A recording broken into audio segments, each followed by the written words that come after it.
come here folks, look. It's a group of fried egg barley bustle. They gather like this so that a wild D&D adventurer can't sneak up behind them and roll for initiative.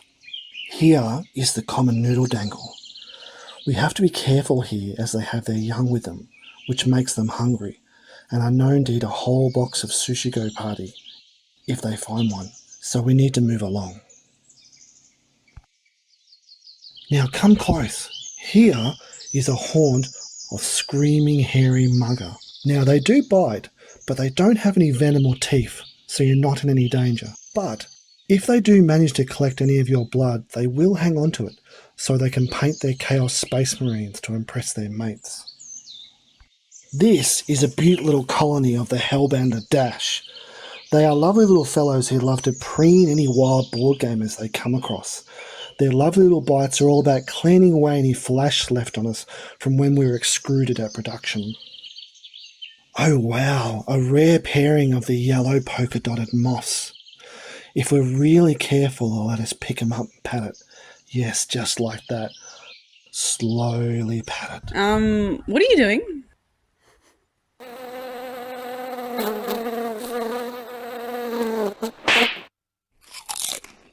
Stupid park rangers, stupid. Some things should be done in the privacy of your own home. Hi, this is Hive. Hive is a game for 2 players and it comes in 2 versions, either Hive Original or Hive Pocket. Both versions are identical, with the Pocket version only having smaller pieces, coming in a drawstring bag, and takes up less room on the table and is marketed as the more portable version. The full-size version is fairly portable. So it really comes down to how much playing room you have and if you take it to places like pubs or how likely you are to travel with it, which is the more convenient version for you. So what is this weird, nice, hexagonal, clicky-clacky game? Well, in the bag you're going to get 11 pieces aside, white and black, of 5 different insects. Now each of these insects will move a different way around the hive. A hive being the collective term for all the pieces that are currently in play in the game. So let's dive into the rules before we get into the weeds of what this game is. At the start of the game, the playing area is empty, with it being a move for you to introduce a new piece, and you being allowed to introduce any piece of your choice. So of the 5 insects available, first we have the queen bee. And the queen bee can only move 1 space per turn, and is also the goal of the game. If you manage to surround the queen on all 6 sides, you win. But more on that later. Second, we have the grasshopper, and you get 3 of these in total. These can only move in a straight line in a jump move over the top of the hive. Just like, a grasshopper does. And you can start to see here how the game design is trying to model actual insects' movement. This is a great pairing of theme and mechanic to help the player easily remember the moves that each insect can take. So we have 2 bees like this. Not a normal setup, but the grasshopper could jump over like this. And then on a subsequent move, it could also jump again like this. But it could then not jump back over the top of the queen bee because there is a space in the middle. So this piece has limited moves. Next we have the spider, and you get 2 of these. A spider moves around the edge and must move 1, 2, 3 spaces per turn. I like to think of it as its web, and it moves around the outside, waiting for its perfect prey to land. Now this is my own headcanon, but it shows the theme helping to pull you through the logic of the piece movement. So in this position, the spider could move 1, 2, 3 to here, and then in another move could move 1, 2, 3 to there. So this piece has more freedom of movement than the grasshopper, but its limits mean that you might not always be able to get it to the precise square that you're after. The 4th piece you get is the beetle, and you get 2. This piece is a handy tool. At first, it can only move 1 space in any direction, just like the queen bee. But it can also climb on top of the hive, ending its turn on top of another piece. While here, the piece below cannot move, and for touch rules, the space becomes the top tile's colour. More on why that's important later on. So you only have 2 of these beetles.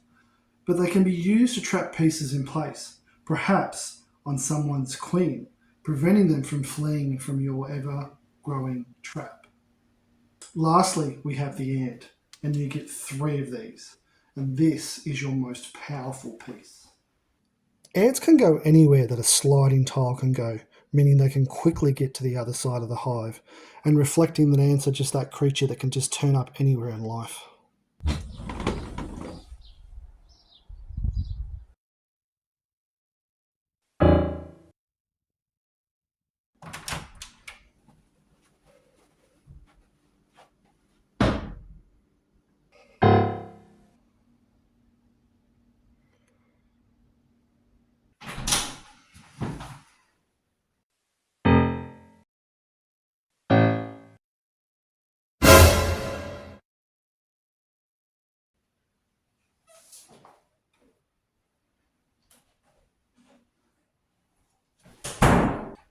It will become clear soon why the ant is so powerful. But let's just take a second to say how nice these pieces are and how good they feel in your hands. They are just gorgeous. And the colours. Blue ant, yes. Green grasshopper, double yes. This purple beetle, perfect. The grooves into the pieces to shape each insect makes them 3D, and they feel so nice just to run your hands all over them. They make a pleasing click when placed, and seeing these on the table always has people wanting to know what they are. A real design plus. What? Oh, this big fella? Nah, he's all right. I've worked with him before. He can be trusted. So, you'll start the game with 11 tiles. 3 ants, 3 grasshoppers, 2 beetles, 2 spiders, and your queen's bee. But there's a rule I haven't taught you yet. So let's get a bowl of chips and let me teach you all about placement.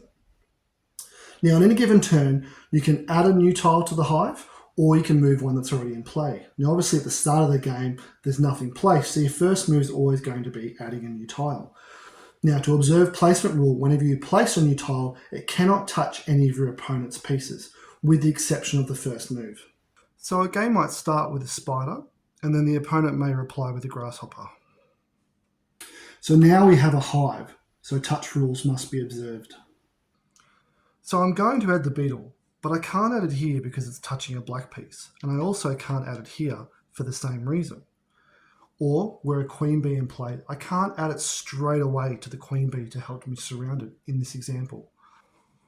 So, when adding the beetle here, I only have 3 legal placements. They are here, here, or here.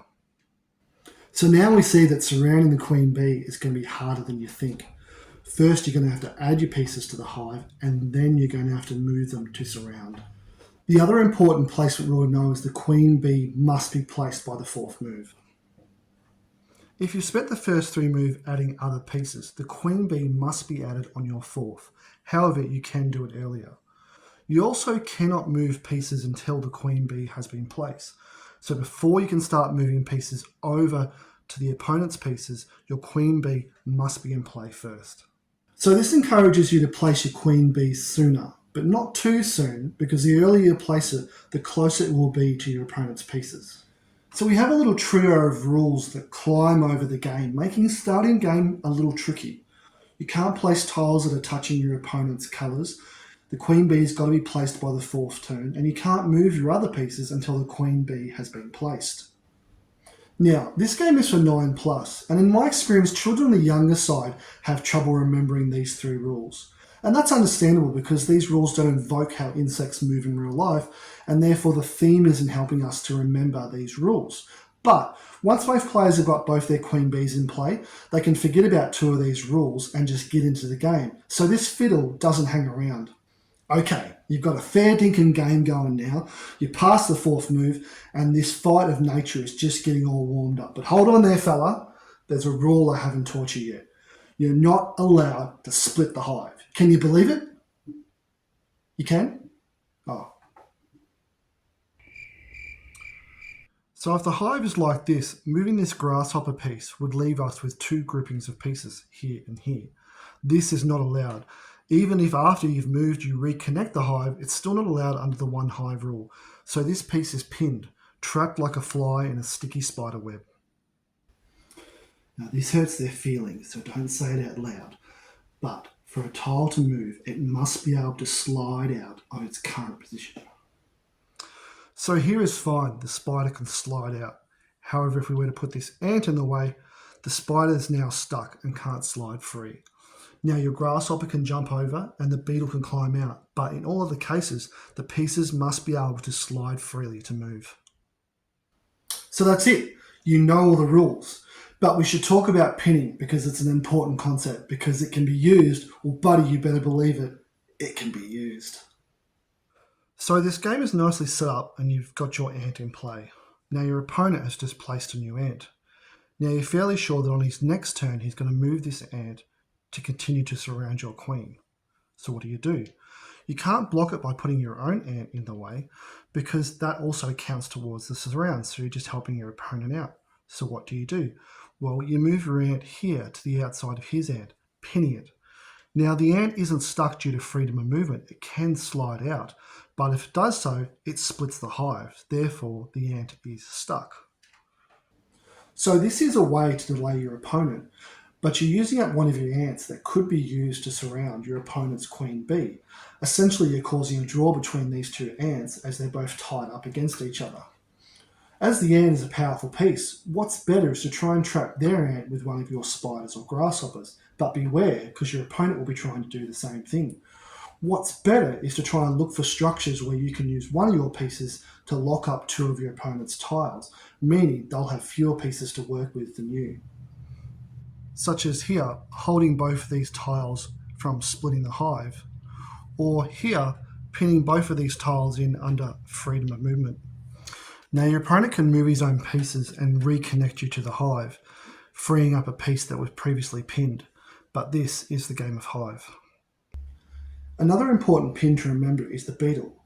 Remember, it can finish its turn on top of another piece, meaning the piece below can't move, and for touch rules, this counts as your colour. This is important because if you manage to pin the queen bee, on future turns, rather than placing on one turn and then moving to surround on your second, you can add to the queen bee straight away, saving a move. But note, your opponent can beetle your beetle and revert back to his colour and trapping your beetle in the process. So there are a lot of other tricks and combos, but the fun of this game is discovering these tools in its little trick bag. So winning a game can look like this, or this, or this. Now that we understand this game and its goal, it's time to understand this game. I have some big news. This game is not as friendly as its theme and design would lead you on. In fact, the game I would most liken this to would be chess. Now, I've held back this comparison deliberately until now, as I wanted you to see the game first before we make this comparison. The queen bee is like a king, one move at a time, and it's the win condition. The three ants are your rooks and queen, powerful pieces that come out later to avoid early pins. A spider feels like a bishop, can move far at 3 spaces, but can't always get to the squares that you really want.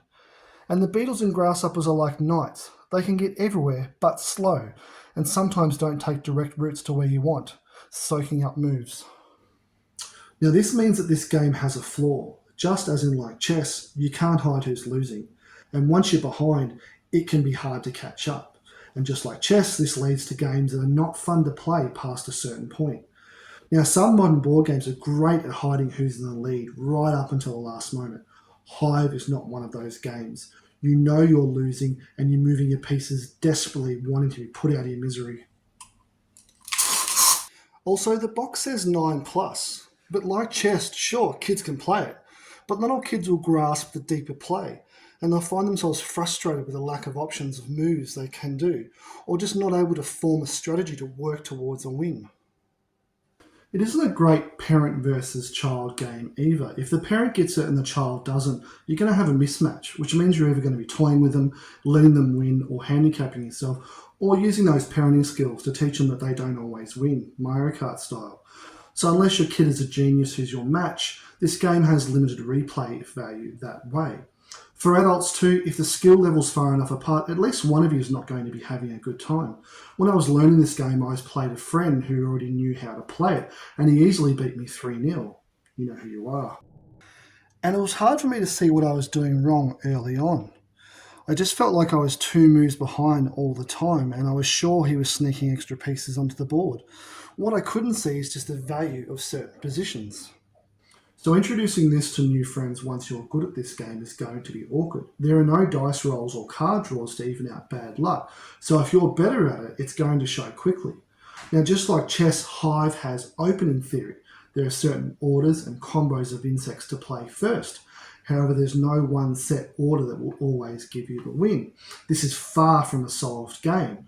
And while I dipped my littlest pinky into this opening theory to try and figure out why I was losing, it is a very deep well. Spider bee ant and spider bee spider are early suggestions, and the arrangement of where they touch is important too. There are Z openings, beetle first, M first, A first, and many more. You can take all your strategy, raw logic, and counterplan, pour them into this game.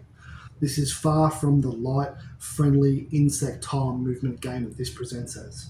So who is this game for? Well, if you've got a number of children that are close together in age and in skill, and they like playing to win rather than just for fun, this game will suit them well. However, if one has an age or a skill gap over the other, you might see these pieces get thrown more than being placed nicely on the table. Do you want to get a child into chess or other deep 1v1 games? This could be a good on-ramp, but be prepared for a learning curve, as combos of moves don't leap out. Do you have a partner or a friend who's happy to play bitey games with you? Or are you similarly skilled? Then this will work well. Do you already like playing chess or checkers or similar games? You'll like Hive also. If you've played Arboretum and you're familiar with the bite that game has during scoring, whether you laugh during this or you're the mayor of Grumpyville should guide you on whether this game is right for you. But with all that said, in Australia, and your mileage may vary, but this game isn't too expensive to just give it a go. A quick check online shows Hive going for around the $30 to $40 mark, or the $20 to $30 mark for Pocket. But obviously shop around, as some places can be a good $10 cheaper than others, making this a better proposition. Now, if you've got this far and you're chomping at the bit to run out and buy this game, I have good news. There are expansions, 3 in fact, and I recommend you pick them all up while you pick up the main game. I mean it, there really should be a big box collection that has these all in one spot, but I suspect they make more money by selling them separately. Now, each expansion is going to cost you about $10 plus or minus, depending if you buy the Hive original or the Pocket version. But they give you a bigger game, they give you more options, and I personally prefer to play every game with all 3 expansions every time. There, I said it, I mean it, don't at me in the comments. First we have the Ladybug expansion. This adds 1 Ladybug tile for each player. Now Ladybug can move 2 moves on top of the Hive, climbing up like a beetle, and then 1 move back down off the Hive. So if placed here, on the next turn the Ladybug could move 1, 2, and drop back down here 3. Note the Ladybug can't finish its turn on top of the Hive like the beetle, but she can get in and out of spaces, and with a total move of 3 spaces, has a good range. The Mosquito adds 1 tile aside again. Now this piece copies the movement of other insects it's currently touching at the start of its move.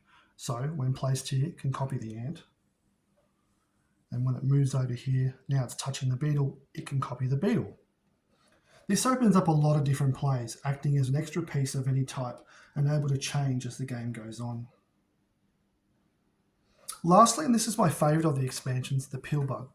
Now it only moves 1 square at a time like the Queen Bee, but it can also pull a touching piece up on top of it and drop it into an empty space adjacent to it. So here it can lift up the Queen even though it's trapped, take it over itself and dump it on the opposite side. As long as you don't split the Hive, this gives you last minute pull your Queen Bee out of danger prevention, as well as moving yours or your opponent pieces in ways they don't predict or don't want. Meaning you have to be careful who this little guy is touching, as he has massive altering the state of play ability, throwing your Queen Bee into trouble or saving your opponents. So, does Board Games and Chips recommend this game? Absolutely, 100%. The expansions? Yes, get them all. But if you're thinking this game isn't for you or for that person who you're thinking of buying it for, and you're hoping for something a little bit less complex, might I suggest an alternative for you in the form of Kabuto Sumu? A wonderful tactile physical pushing game of insects and wooden discs. No matter how skillful I try to be, my younger child seems to be able to do a random push and win the game. But if you wanted more bite and in a card game and wanted to be able to play it with 2 to 4 players, look into Arboretum. It doesn't look much reading the rules, but trust me, this game has some truly funny little mean moments when your friends lovingly collect cards and lay out their trees expecting to score points, yet get 0 points because you're holding the right cards. Well, that's it. That's a review. So I guess I pack up. Where did the ants go?